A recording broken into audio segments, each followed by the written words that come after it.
Obrigada, José Alexandre. Eu já fiz Boa uma noite, apresentação Karine. Boa aqui. noite a todos. Eu que agradeço o convite da Sociedade Paulista, do Dr. Marcelo. Dando para me ouvir certinho? Tá falhando um pouquinho, mas vamos lá. Acho que vai dar certo.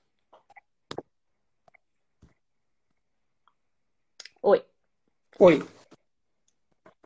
Então, José Alexandre, é uma alegria compartilhar esse momento com você, que é nosso amigo, né? Então, assim, independente da nossa amizade, a gente está há tantos anos nessa luta do ultrassom e hoje, né, graças à Sociedade Paulista, ao Marcelo, ao Edgar, a gente está aqui podendo compartilhar um pouquinho dessa experiência, né, do ultrassom que nos últimos anos trouxe tantas coisas, né, para nossa especialidade, enfim.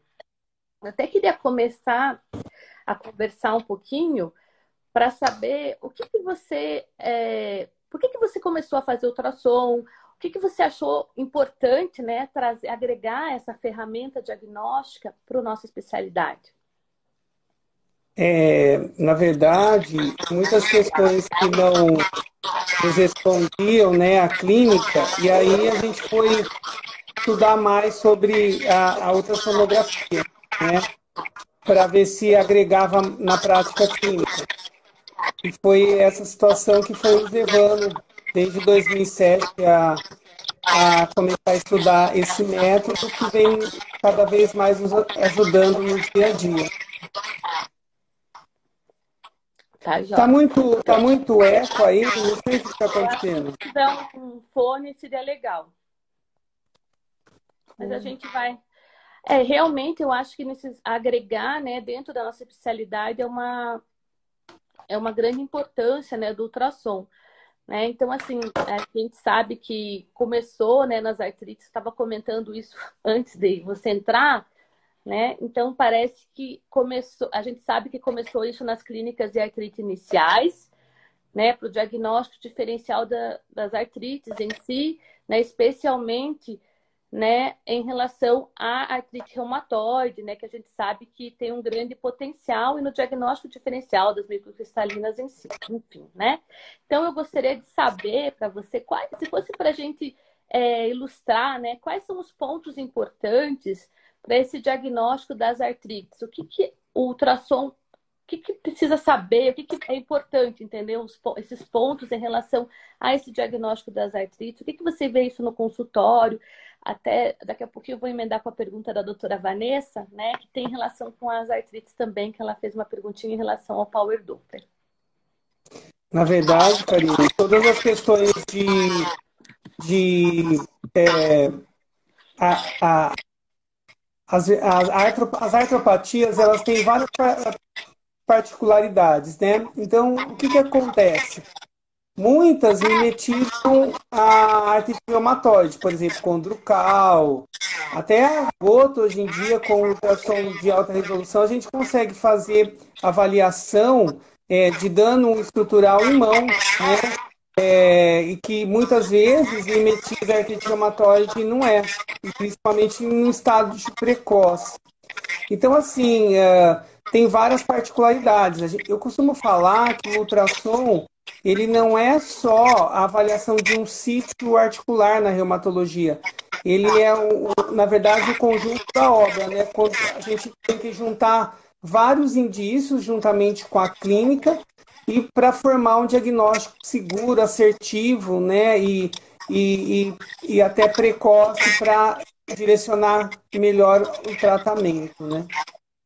Em relação a gente, é só uma questão, Zé, a gente está dando muito eco.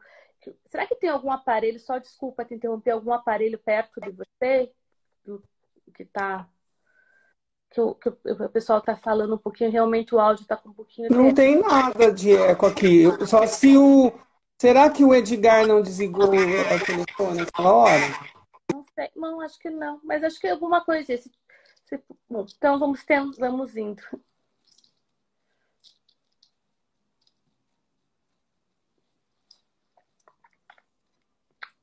Ouvindo? Sim.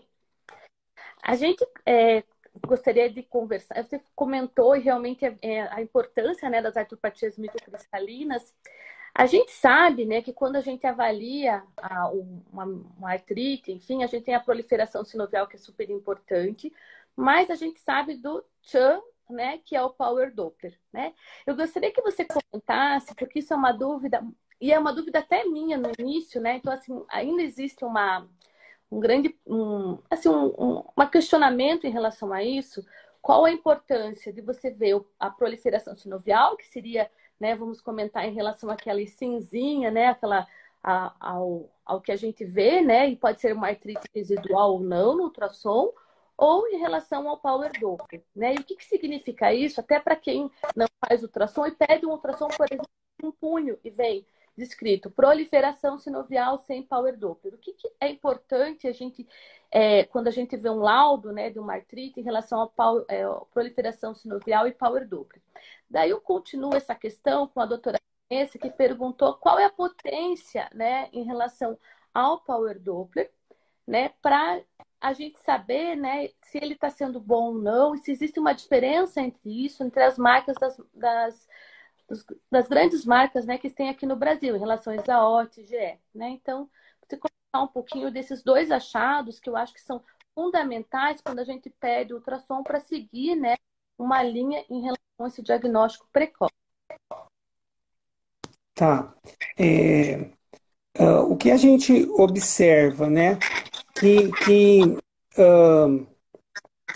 quando a gente tem uma sinovite proliferativa na artrite reumatoide sem power doping, aparentemente indica que está sem atividade inflamatória. Quando a gente tem um derrame, no caso, a gente tem que ver se geralmente é um só derrame, só efusão, indicativo de uma sinovite em fase inicial. E quando a gente tem Power Doppler, a gente até conversou sobre isso uma vez, quando a gente tem só um sinal de Power Doppler, o paciente está fazendo tratamento, a gente tem que tomar cuidado só focando no sinal, se ele está ou não tratado. E aí o Doppler espectral, quando a gente tem um sinal isolado, ajudaria a nos responder se esse paciente hemodinamicamente melhorou ou não. Em relação à artrite reumatoide, em relação às outras artropatias, como espondiloperiférica, a artrite psoriásica, a gente vê que muitas vezes o Doppler não aparece com tanta frequência para a atividade, e derrame sim. E aí fica aquela questão, né? O paciente está ativo também, porque tem sinovite em fase ainda pré-neoangiogênese. Então a gente considera atividade também. E o Doppler de alta resolução é um Doppler que segue uma sonda de escala de cinza de alta resolução. Por exemplo, se a gente tem uma sonda para pequenas articulações de frequência elevada de 18, que é o indicativo, 18 MHz, a gente vai bater um Power Doppler de frequência de 7,5 MHz para cima. E aí a gente não vai suprimir atividade inflamatória, né? Na detecção de atividade inflamatória, porque aí a gente vai conseguir pegar fluxos bem lentos e bem superficiais, que só uma sonda de alta frequência, por isso que a gente briga muito, né, na sociedade, quando a gente fala de tecnologia, que para fazer pequenas articulações não adianta sonda de 12, 15, seria sonda de 18 MHz, para a gente não subestimar a frequência do Power Doppler. Então, assim, a gente precisa de uma sonda de alta resolução, que antigamente, quando eu fiz meu doutorado, a sonda de alta resolução era de 10 de frequência, né? 7,5, linear de 7,5. Hoje mudou, hoje a gente considera alta frequência de 18. Na artrite reumatoide, quando não tem Doppler, só tem uma sinovite proliferativa, aparentemente está sem atividade. Se está tratamento, está respondendo. Se não está, e só um sítio isolado a gente não consegue dar essa resposta, né? Por isso que existem os scores, que nem o seu score 10, que hoje a gente utiliza muito, que foi o seu doutorado, o score 7 modificado, que eu também utilizei no meu doutorado, e tem vários outros scores, isso na artrite reumatoide. Mas, enfim, eu não sei se eu consegui, porque são várias situações, né? E o que eu, só assim para tentar a gente tentar ajudar a colega, porque assim, em relação ao Doppler, né, a gente sabe então que é importante a frequência do transdutor para o modo B, né, que a gente fala que é a escala de cinza, né? Então, é importante, especialmente nas nossas doenças, para avaliação de artrites, frequência de alta, né? Para avaliação das pequenas articulações, mas também isso anda junto para o Power Doppler. Em relação à potência, né, do Power Doppler, a gente sabe que o Power Doppler é um exame, o ultrassom já é um exame que depende do examinador, né? E, obviamente, ter um aparelho que seja compatível para fazer os nossos exames. Mas, quando o Power Doppler, a gente tem que ajustar durante o exame, né? Então, não dá para fazer um preset antes. E, para isso, é necessário... A gente sabe que tem algumas marcas, por exemplo, a Exaot, que a gente usa muito, que tem um Power Doppler de alta resolução bom, né? A minha vivência é com a Exaot, mas a gente sabe que a GE também tem trabalhado muito nisso.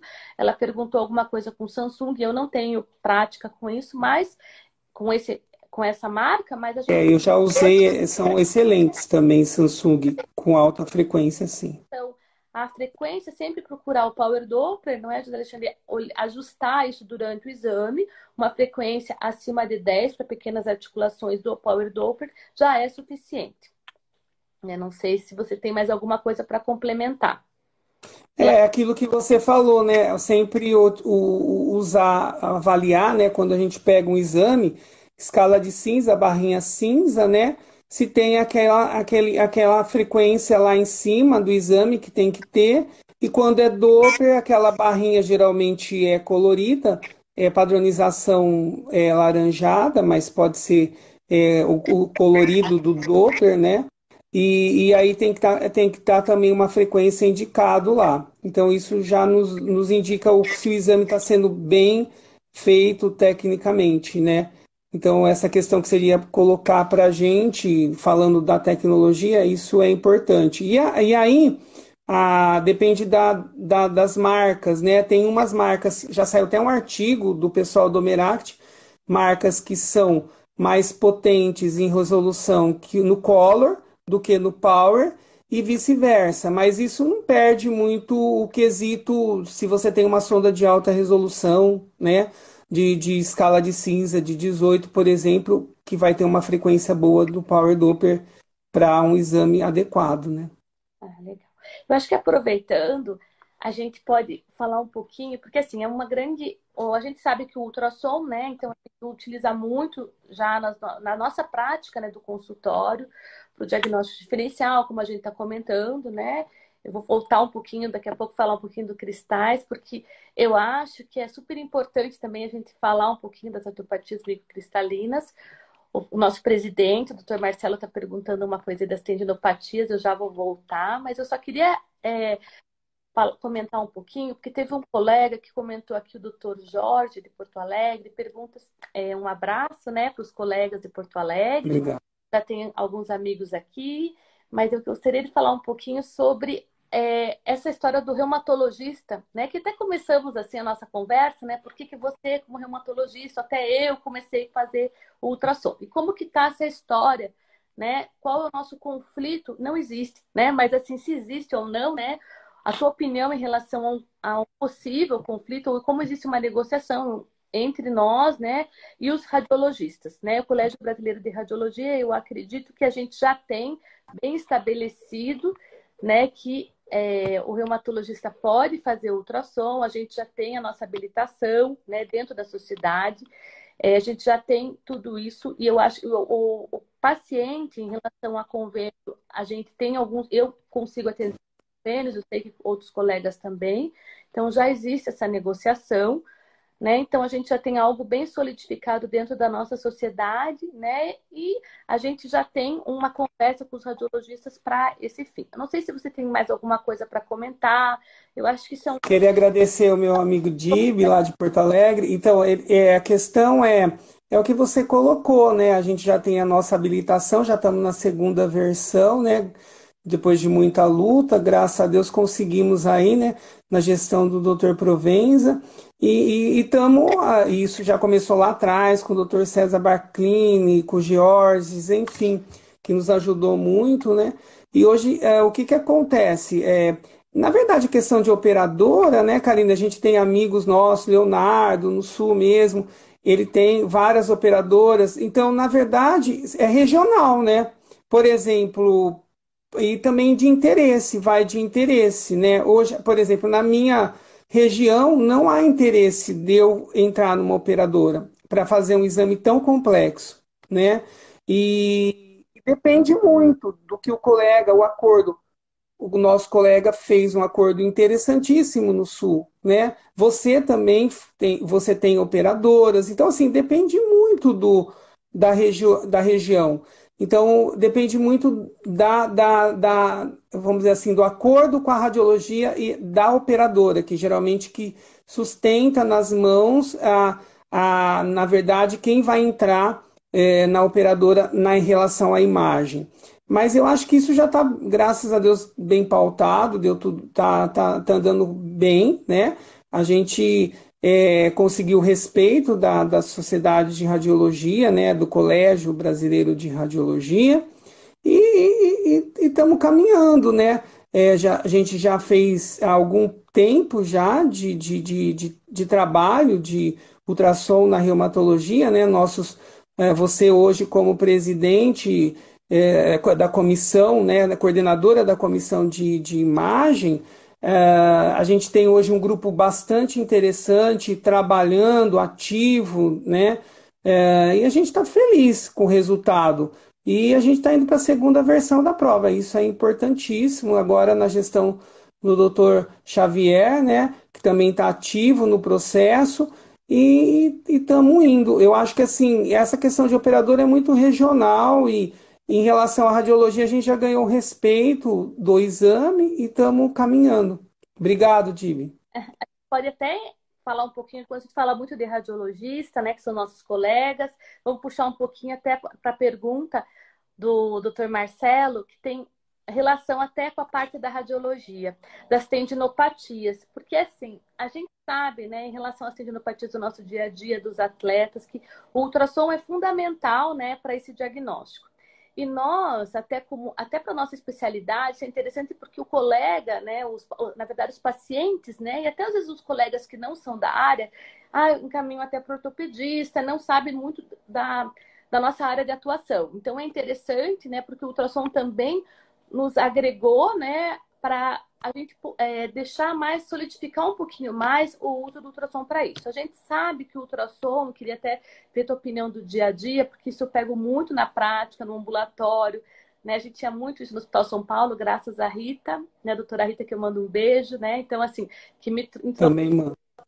Me trouxe para essa parte das tendinopatias. Então, assim, a gente sabe da importância do ultrassom para o diagnóstico da síndrome do impacto, na avaliação, né, para guiar procedimentos, que eu acho que você poderia comentar um pouquinho mais, no túnel do carpo, que é super importante o diagnóstico, né? Então a gente sabe que a gente tem o exame físico, que é super importante, mas a gente puxa o ultrassom, a gente pode fazer junto à beira do leito, a gente pode medir o nervo mediano, já faz o diagnóstico, já pode fazer um procedimento. Então, e para atletas também, especialmente fascite plantar, né?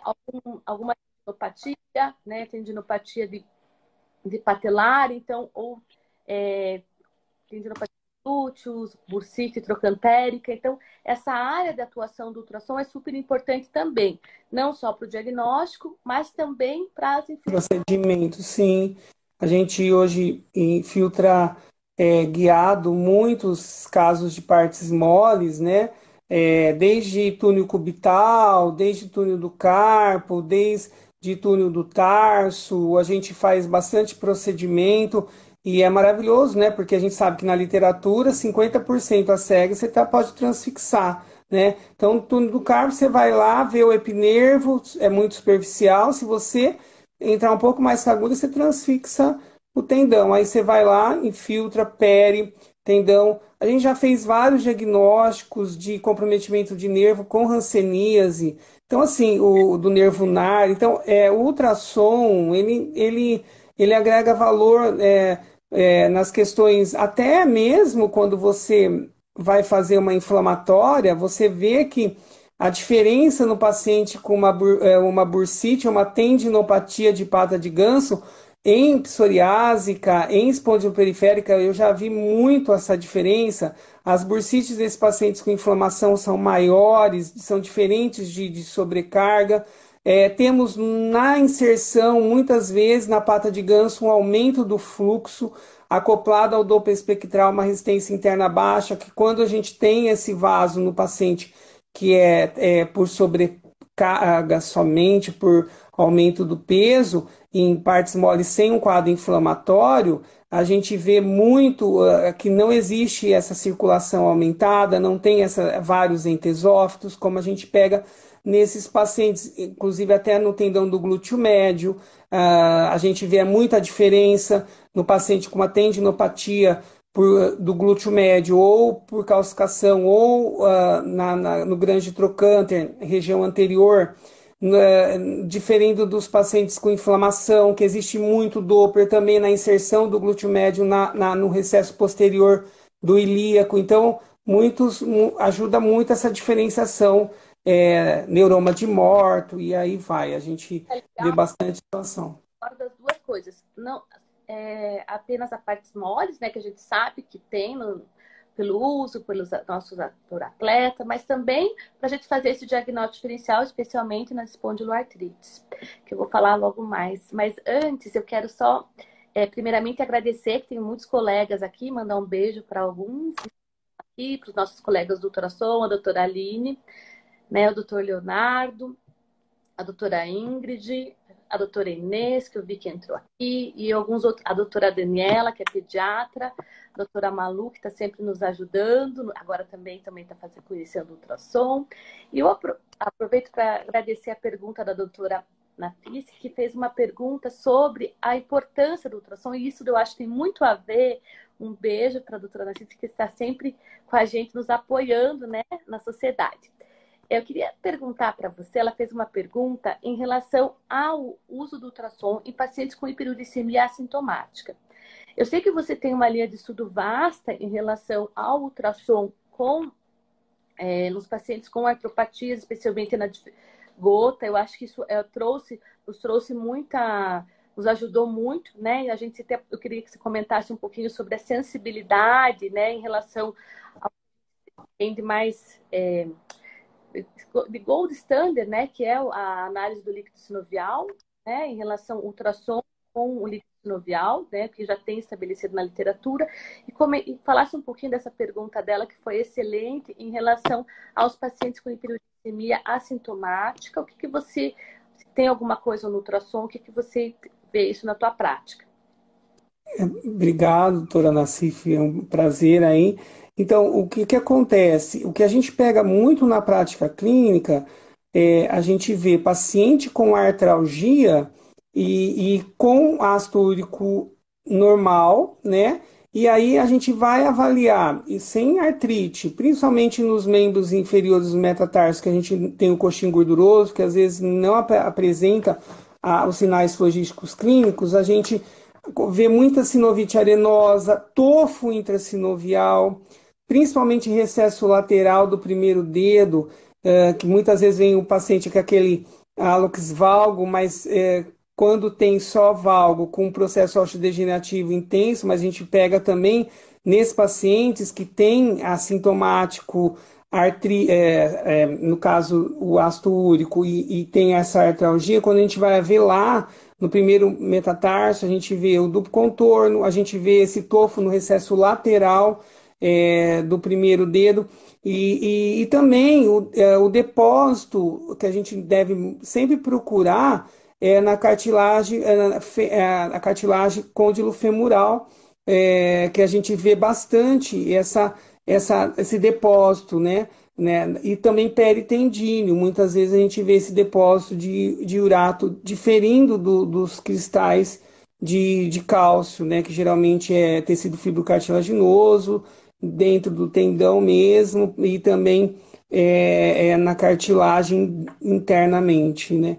Mas a gente vê muito paciente com artralgia, às vezes, sem ácido úrico alterado, e que esses achados de tofo intrasinovial, nem tem tofo externo, né, em olecraniano, nada. É tudo internamente em metatarsos. E esses duplos contornos, né, que são bastante interessantes na avaliação.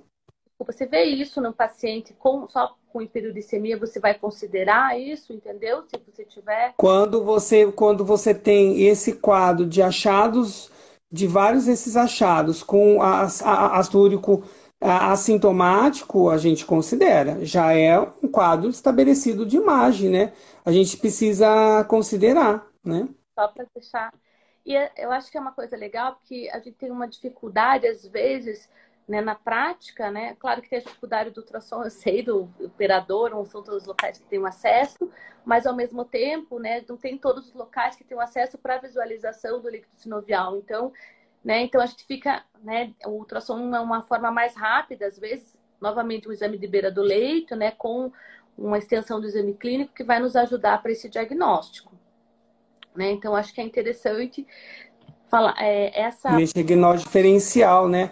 É muito importante a gente avaliar isso, porque é o que a gente tinha falado, né? A gente pode pegar uma mão de AR quando vai ver uma condrucal, a gente pode pegar uma mão de AR quando vai ver gota, né? Em 2010 eu ganhei um prêmio, né, no ACR com esse caso aí, que assim, a gente até espantou a gente quando foi ver as imagens e uma artrite inicial. E era gota, né, no paciente jovem, né? Então, aquilo que a gente colocou, está mudando a característica, às vezes, da artrite precoce microcristalina só em pé, principalmente na gota. A gente vê muito agora alteração em mão também.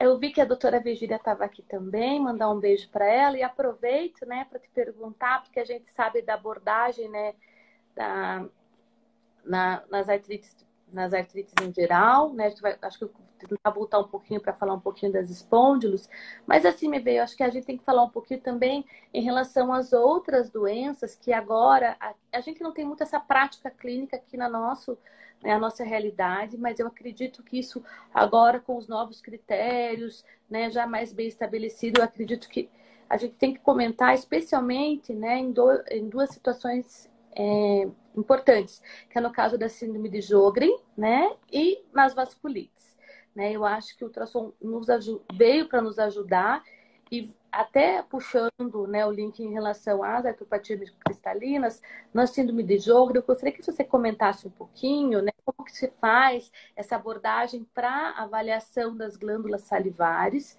né? Porque a gente sabe que saiu alguma coisa recente. Como que você faz isso no dia a dia, entendeu? Como que você aborda um paciente? O que você acha? Quais são os locais, os sítios, né, que você avalia, né? E o que você procura, né? O que você acha que é interessante? Até para quando você pede ultrassom, a gente vê que aquilo lá, ó, é ou não é, né? Na verdade, o ultrassom, a gente vem fazendo Sjögren há um tempo, né? E a gente até lançou um artigo agora com os grades de quatro alterações. Mas a gente sabe que o Omeract lançou agora o modificado de 3, né? Alterações de 0 a 3. E o que a gente vê? A gente vê glândulas parótidas, as grandes, as maiores, né? E submandibulares, confrontando com o parênquima da tireoide do paciente, para a gente ver se tem a mesma a mesma linhagem homogênea isoecóica, e aí para comparar. E a gente, o grau 0 é sem alteração, o grau 3 é quando você tem totalmente alteração no perfil de heterogeneidade no parênquima. E hoje, agora, também pode ter bandas hiperecogênicas caracterizando fibrose. Então, é isso que a gente avalia no. Assim, mais prática para o colega, né? Que pega um laudo. O que ele precisa ver lá quando ele vai uma imagenzinha do ultrassom? Alteração de parênquima, que retrata o focus locus, que é o processo inflamatório no histopatológico, Alterado? que é imagens hipoecogênicas, né? Ou áreas arredondadas ou imagens hipoecogênicas amorfas na região da glândula.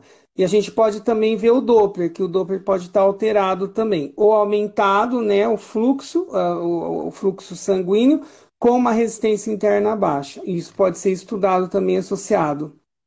Tá, joia. Acho que esse score trouxe muita praticidade, né? E eu acho que a gente pode começar a aplicar isso, né, no dia a dia. Sim, a curácia com a cíntilo e com a biópsia é mais de 85%. Já tem vários estudos, desde De Vita, né, até agora com o pessoal, com a Jolie do Omeract. É, voltando, né, para as artoplatias por microcristais, a Maria do Mitília pergunta como diferenciar o depósito de urato de pirofosfato, né, de cálcio. Assim, tipo assim, que fosse, eu sou reumatologista clínico e pego um laudo. O que eu preciso saber do laudo, né, para diferenciar uma coisa da outra? Até porque a gente tem muita dificuldade, eu fico pensando quando eu não fazia ultrassom, eu pegava o exame do ultrassom, o que eu preciso olhar no laudo, né? Então, em relação para cristal, o que a gente pode pedir para um colega investigar para diferenciar uma coisa? Se a gente for falar em cartilagem, né, como os cristais de urato monossódico são muito leves, eles vão se depositar na interface condissinovial, não dentro da cartilagem. Já no cálcio vai ser dentro da cartilagem. Se for tecido fibrocartilaginoso, o cálcio se deposita lá dentro. Os cristais de urato monossódico, ligamento e tendão.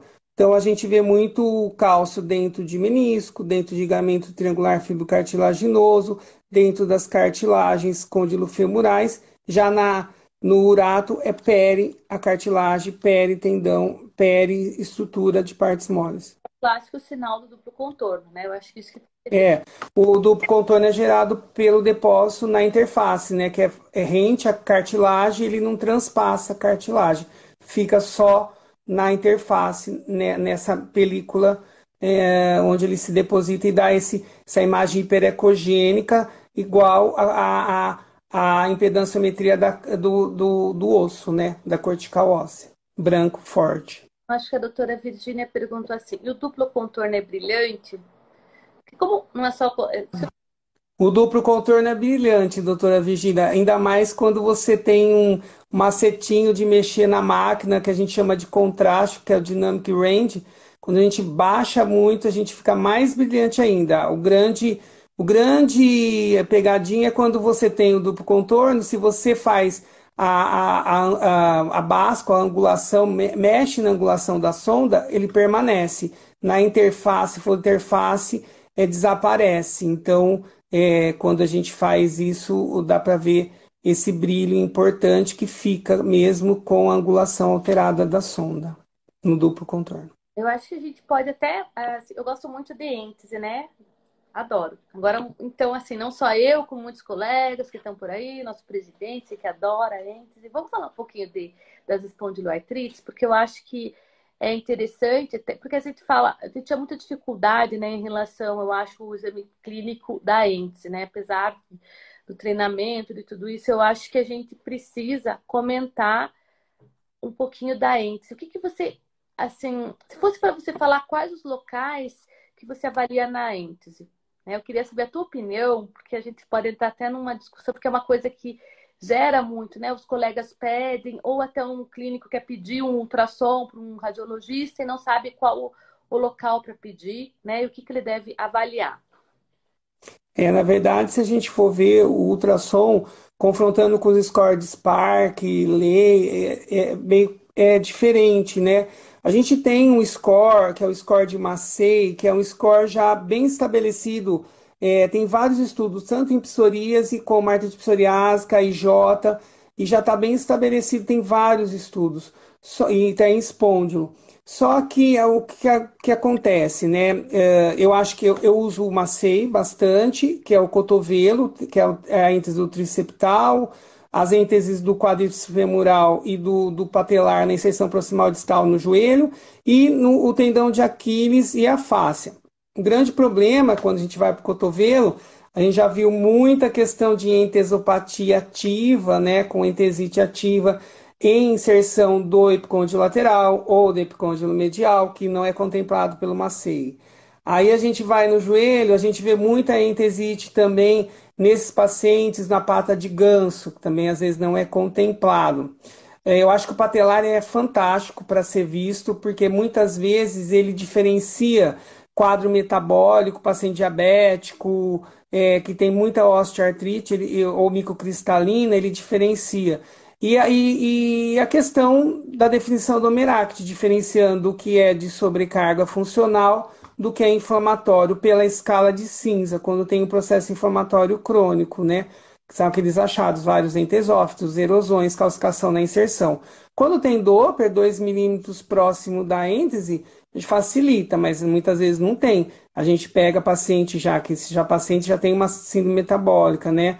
E já tem um sobrepeso, uma sobrecarga, e vai confundir. E aí o ultrassom veio para dividir isso, né? Essa questão até de Doppler, quando é um Doppler por quadro funcional de exercício, tem até trabalhos bonitos, é mais pontual, e a êntese, no caso do Aquiles, é mais de tração, diferindo do processo inflamatório crônico, né? Que são várias ênteses com erosões, e é diferente do paciente que só tem, no funcional, que só tem essa tração, né? Você É acha que um entesófito grosseiro único, né? a varredura, né, uma prática clínica rápida de todos esses sítios para êntese, ou você escolheria algum? Eu geralmente, eu vou ser sincero, qual que é o meu estudo, né? Eu avalio uma SEI e os excessos dolorosos. A gente sabe hoje que a êntese tem um ranking, um estudo mostrando o ranking, que mostrou muito alto o ranking de avaliação da inserção dos extensores digitais na distal, juntamente com a êntese unguial. Então, é um perfil que a gente não pode deixar de ver. Falando, mas assim, o que eu faço? Eu faço uma C e vejo sintomáticos. Mas se eu fosse fazer um estudo rápido, Aquiles e patelar e quadríceps femoral, ponto. Uma coisa que eu ia questionar, até a gente está falando já de unha, a gente até pode falar um pouquinho, né, em relação à psoríase, né, a artrite psoriásica, que está aí, né, também o ultrassom nos trouxe, né, grande benefício para avaliação da parte unguial e da dactilite, que eu acho que é legal a gente comentar, se puder comentar um pouquinho da tua prática especial da dactilite, que eu acho que tem novidades por aí, né? Então, o que que você Na verdade, a dactilite está sendo nosso bibelô hoje no Miract, né? Eu sou do subgrupo de dactilite e a gente participou de alguns exercícios grandes aí, muitos recessos. E a dactilite, ela não é um achado de ecodano estrutural isolado, ela é um conjunto. Sendo que os danos mais importantes é a entesite, a entesopatia. Vinculado a isso pode ter uma paratendinite, pode ter uma tenossinovite, pode ter um espessamento do tecido celular subcutâneo com atividade inflamatória e pode ter também uma sinovite. Então, quando você pega uma sinovite com entesopatia também, ficar ligado ou em espôndilo ou artrite psoriásica sem lesão de pele, né? E as unhas vêm mostrando muita coisa. Às vezes a gente tem aquele paciente com onicomiose diagnóstico muito tempo. Quando a gente vai valer o ultrassom, a gente vê padrão trilaminar alterado, espessamento da inserção da unha, que já caracteriza a entesopatia. Aí a gente vê aumento do fluxo na inserção, juntamente com a entesopatia do extensor digital. Porque se a gente for ver o fisiopatológico, né, nos cortes histopatológicos, aquela inserção do extensor digital junto com a êntese unguial é um tecido fibrocartilaginoso. Então, isso já é relatado no histopatológico. E a imagem nos mostra tudo isso, né? Diferindo até de um quadro osteodegenerativo de uma osteoartrite. Então, é bem interessante, no precoce, né, Karine? tem? Voltando um pouquinho que você estava comentando, a gente falou um pouquinho sobre as entesites, que você estava falando um pouquinho da anserina. O doutor Marcelo fez uma pergunta. Você não acha que a bursite anserina não é mais quadro mecânico que inflamatório? Eu observo muito isso, né? Então, na prática, eu tenho essa sensação também que é um quadro mais mecânico, né? Eu acho que eu procuro realmente a índice mais na região realmente de patelar, se for uma avaliação rápida, patelar, ou realmente, desculpa, mais em região de tendão aquileu, né? Então, assim, bursite anserina num paciente com para uma investigação de um quadro de uma entesopatia inflamatória, não é um local que realmente eu procuro, porque Eu tenho essa sensação também que é um quadro mais mecânico. Queria saber a tua opinião em relação a isso. Não, não, não, sim. Não, o que eu falei, no reumatismo de partes moles, do paciente com sobrecarga, sem uma doença inflamatória, você vê a bursite de pata de ganso e tendinopatia de pata de ganso. Eu falei naquele paciente que você tem uma artropatia inflamatória, ou psoriásica ou espôndilo, as bursas são totalmente diferentes. Elas são maiores pelo processo inflamatório, diferindo da bursa do paciente com biomecânico, e você tem esse aumento de fluxo na inserção da pata de ganso, associado às entesites e entesopatias dos outros setores, né? Que seria quadríceps femoral, também patelar. Tomar cuidado que a gente pega muito paciente com diabetes e ele tem muitas entesopatias.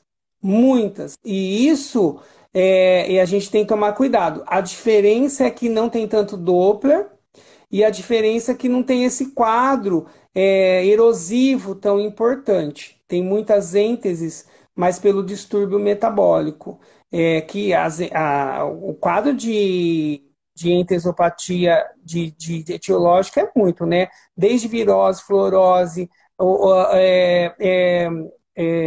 tem um N aí grande gota, né? A gente pega muita entesopatia em gota, então tem que ocronose, então são vários diagnósticos aí. A gente tem que prestar atenção. O Leônidas, um abraço para o Leônidas, que é o nosso colega que faz ultrassom, né? Também um expert no ultrassom, está perguntando qual que é a nossa experiência em relação à elastografia, né? Que a gente, assim, o elastografia eu tive tenho pouca experiência, eu fiz algumas coisas na época que eu estava na Unifesp, né? A gente fez algum trabalho com pele, né? Lá com o pessoal da esclero, né? A gente sabe que a elastografia agora tem um papel fundamental, talvez, nas tendinopatias, né? Eu queria saber da tua experiência, se você faz, enfim, como que tá isso na tua rotina, né? Na tua prática. Na verdade, Leonas, como eu não tenho elasto, a gente vai fazer alguns protocolos, já está fazendo. Como eu não tenho elástico, ver o tecido rígido, que quantifica o tecido rígido, eu tenho já 2 trabalhos em andamento, eu faço o histograma, que eu tenho vários estudos publicados, que é o semi-quantitativo, que vê o tecido rígido na forma de cor do mapa de cor do modo B. Mas a elasto é o futuro também para dano tecidual, principalmente para ver a rigidez desse tecido, a avaliação crônica e precoce, tá? Ai, já, eu acho que assim, a gente tem que ter sabe que tem diversos recursos hoje em dia, né, em relação ao ultrassom, mas eu acho que a gente Sim, tem que ter, né, sempre que a clínica é soberana, né, a gente sempre fala isso, sim, aulas, o ultrassom nos trouxe para agregar, né, a nossa prática sim, em diversas áreas, como a gente viu aqui, né, nas vasculites, que até a gente nem comentou, mas também é uma outra área de atuação importante, né? E nas entes, né, a elastografia é super importante também. O Marcelo está falando, o doutor Marcelo está comentando, né? A gente sabe que a elastografia também tem esse papel, né, especialmente para diferenciar um quadro inflamatório ou não nos atletas, né? Então, é um novo recurso, né? Mas eu acho que a gente ainda tem muitas coisas ainda para a gente validar, sim. dar, porque tem muito recurso, mas talvez a reprodutibilidade, os estudos ainda pecam um pouco, especialmente no número de pacientes, né? Então, a gente precisa ter algumas coisas mais estabelecidas. Eu acho que em relação Sim. ao Doppler, né, e a proliferação sinovial, isso a gente já tem bem estabelecido. Eu acho que a gente tem que sempre bater nessa tecla. E o colega clínico que está pedindo ultrassom, avaliar, né, o exame, se foi bem feito ou não. Eu acho que isso a gente tem esse papel como ultrassonografistas de mostrar isso, porque, na verdade, quando a gente não fazia ultrassom, a gente nem sabia, né? Então, é uma coisa interessante. A gente está quase encerrando, mas tem uma colega, Nossa, foi rápido, né? mas ela está perguntando em relação, acho que é pata de ganso, em relação ao macei. Avalio. A gente sabe que o macei não tem, mas ela acho que acredito que ela faz o macei e avalia também a pata de ganso, pelo que eu entendi aqui no comentário. Mas é isso, eu acho que basicamente o ultrassom trouxe tantas oportunidades e janelas, né, para a gente poder, né, diversificar, né, o nosso diagnóstico no melhor acompanhamento do nosso paciente.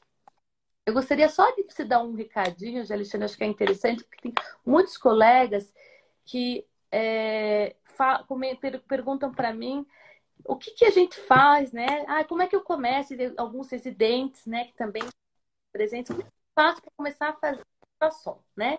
Eu acho que a gente pode encerrar assim, porque há tanto tempo a gente faz, que a gente esquece como foi o nosso início, né? E como que a gente pode começar, né? Olha, a gente sabe, né, Karine, que é exponencial. É praticar, praticar, praticar. Então, quando a gente começa, para ter uma curva de aprendizado bom, você tem que fazer ultrassom todo dia, praticamente, para você ter. E é que nem vinho, quanto mais você faz, mais você fica bom. Quanto mais você fica mais velho, mais você fica melhor. Então, assim, é praticar. Não tem como, né? Tem os cursos das sociedades, tem Curso, né? então, tem os cursos da sociedade, tem os cursos isolados, mas só curso não adianta, tem que praticar.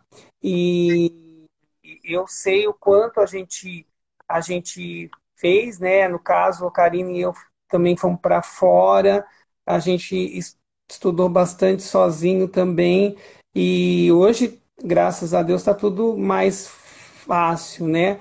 Mas é praticando. Tem jeito, é praticando todo dia.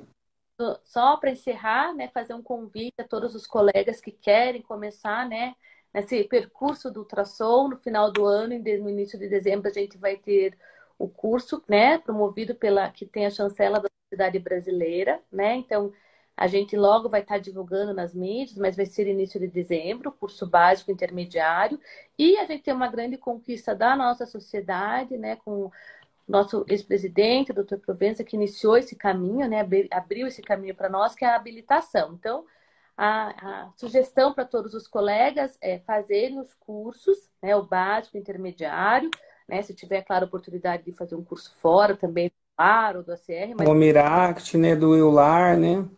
da nossa sociedade e fazer a nossa habilitação, né? Eu acho que isso é um caminho, né? E obviamente isso vai nos trazer mais credibilidade, né? Inclusive, como começamos lá falando do convênio, então isso é todo um caminho, né? Eu agradeço, José Alexandre, foi super bom a gente conversar. Eu acho que a gente tem que passar mesmo, né, o tempo, né? Eu peço desculpas no início, que teve aqueles imprevistos, né? Mas eu acho que a gente conseguiu fazer uma abordagem geral do ultrassom, né? E a gente tem a sorte, né, e o privilégio de contar com muitos colegas, né, que nos ajudam, né? Que são os colegas clínicos que estão sempre nos ajudando, enviando pacientes, compartilhando a experiência, que isso que é essencial, né, para nossa técnica do dia a dia. Em especial, agradeço a Sociedade Paulista também de Reumatologia, Dr. Marcelo Dutra Edgar, pelo convite. Eu agradeço, viu, Karine, aí o convite, todos os amigos aí que participaram, parabenizar o Marcelo pela gestão ativa e por estar fazendo, né, o Dr. Xavier fazendo assim acontecer mesmo e que a imagem, né, tá seguindo em frente. Eu queria agradecer muito, parabenizar você também, Karine, por tanto esforço aí que você está deixando, dando continuidade aí a todo esse trabalhão aí.